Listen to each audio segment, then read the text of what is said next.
Cinderella. For your safety, we please ask they remain seated at all times, keeping those hands, arms, feet, and legs inside the boat, and please watch over your children, or Monstro the whale will.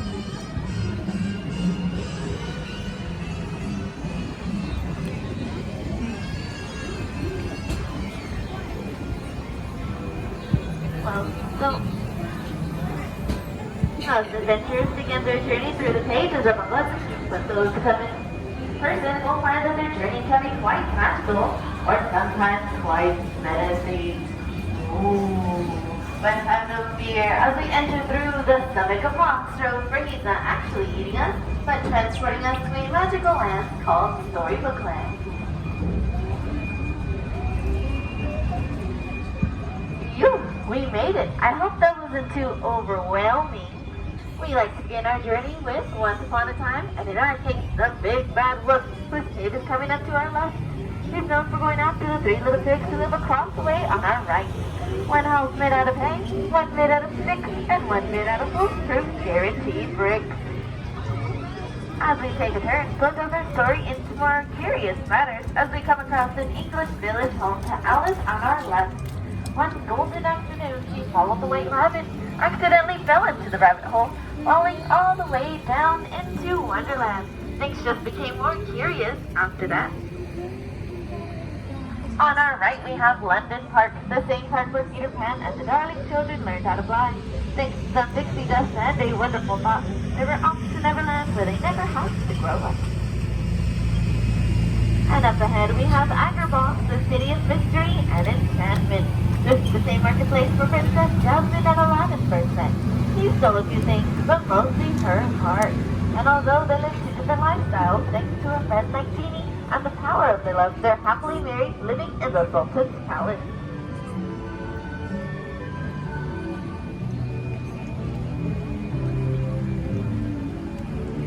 Here in Storybook Land, love blossoms and shines just like the arches above. These are the same arches where Princess Jasmine and Aladdin flew sideways, under and over, on their magical carpet ride to a whole new world.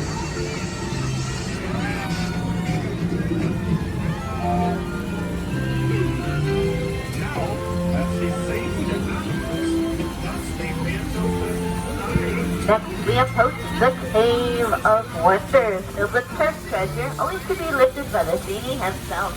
Legend has it that if you free him, he shall grant you 3 wishes. Let's make a wish to help us come true.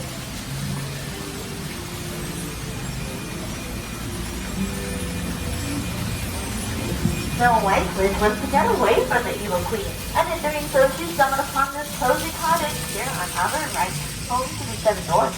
Thanks for her kindness, they allowed Snow White to stay, and they remain friends even to this day. On our left, we have Cinderella, who desperately wanted to go to the ball, but her evil stepmother forbade her. Thanks to her fairy godmother, she made it to the ball to come to the council, but didn't make it back home in time, causing her coach to turn back into a pumpkin, which can still be seen on the bridge today. Although magic has its limits, love does not, and now she lives happily with a prince atop the castle.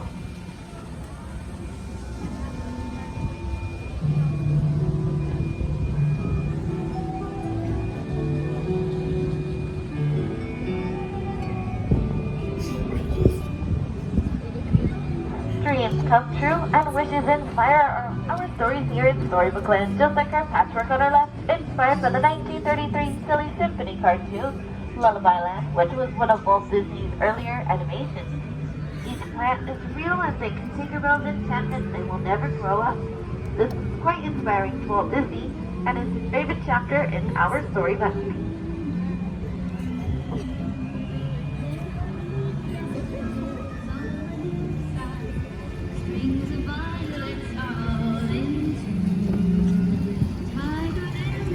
Inspirations blend to other stories such as Winds of the Willows, where we have Ratmole and Mr. Toad, whose stately manner is coming up to our left.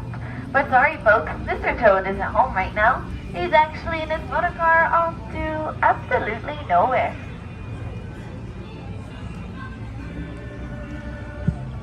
Our next story takes place in Arendelle, home to Anna and Elsa. As Elsa fled to create her own ice palace atop of those icy mountains, Anna just, well, wouldn't let her go, coming right after her. Once together, they found that they could bear even the coldest of storms better together. And up ahead, we have the Alpine Village where Geppetto lives. He wished upon a star and hoped that his puppet would become a real boy.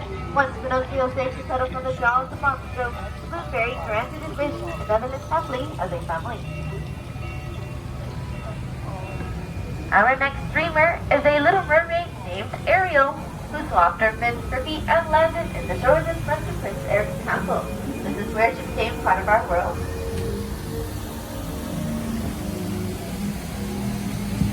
And just behind this waterfall on our left is Ariel's first home at Atlantica, King Train's castle.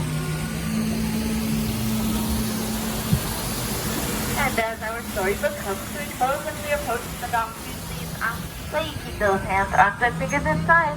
Once we come to a complete stop, please